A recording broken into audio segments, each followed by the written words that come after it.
coach is going to have to deal with in this sport nowadays. All right, Kansas, Bill Self, see ya. Ejected for the third time in his career.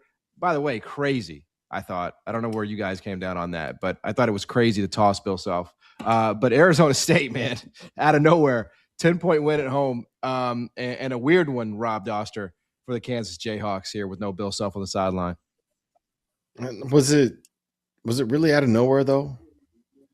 Like I think it was kind of out of nowhere. Kansas has now lost 2 in a row. They've lost 3 of 4, and they've lost 4 of 6. I just think Kansas kind of hit the wall, right? I do wonder, and part of this is you're going on the road. Part of it is you got a tough whistle on the road. You've had, they were at Arizona. They were at Arizona State. We know how much travel kind of bothers going to different times. Put all those qualifiers in there you want. Darryn Peterson had a bad game. I do wonder how much of this is – it feels like I think overall Kansas is a better basketball team with Darryn Peterson on the roster.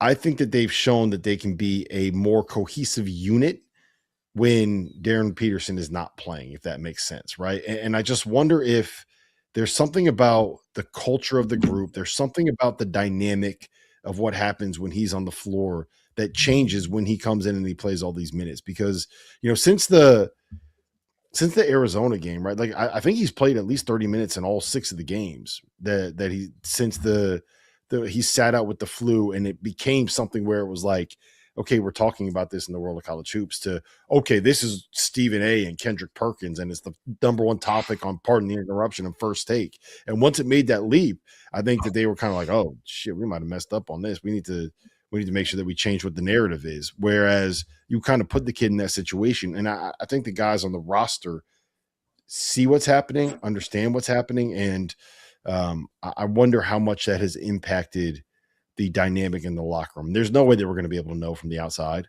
right? But it feels like that's kind of what we're seeing a little bit here. Do you agree, Mike? Am I going too harsh on that?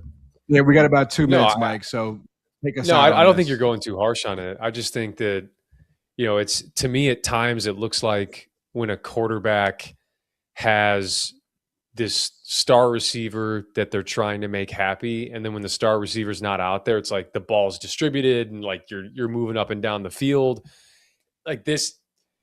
I look at, like, there were certain instances in this game where it's like Council gets the ball on the left wing and he drives middle, and it's like as he's doing it, Peterson is circling across the top into his lap, and it's like they're trying to figure that out. But the weird thing is they have these moments where they do figure it out. Like to start the second half, it's like they had a dead ball on the opposite baseline, and it was just like Arizona State's defense was completely set, and Melvin Council just got the inbounds and just went straight downhill and dropped it off to Floyd Badunga and finished. Like Badunga, single digits in 3 of his last 4 games coming into this. Like he's a guy that needs the deck shuffled, to get his opportunities around the rim. And this offense has become such a chore for this Kansas team, because I think part of it is, and they're getting Darryn off ball more, but there's still this weird like gravitational pull where I think guys are still kind of looking for him. So Council and Trey White, like they're not in that same attack mode they were in against Arizona, where it's like you don't even really have to think about that. And that's not Darryn Peterson's fault. Like that's just the reality of having an uber talented player on the floor. So they just, my question for them is just like, can they grab hold of some sort of identity before we hit single elimination time? Because if they can, this is still a team that I think can go far. It's just they need to start winning the margins better. The offensive rebounding, they don't get the free throw line nearly enough. They don't turn you over. Like that's really hard to overcome if you can't at least win some of those margins. Yeah, absolutely. All right, when we come back, we're going to go one shot, and Mike is going to give us his 3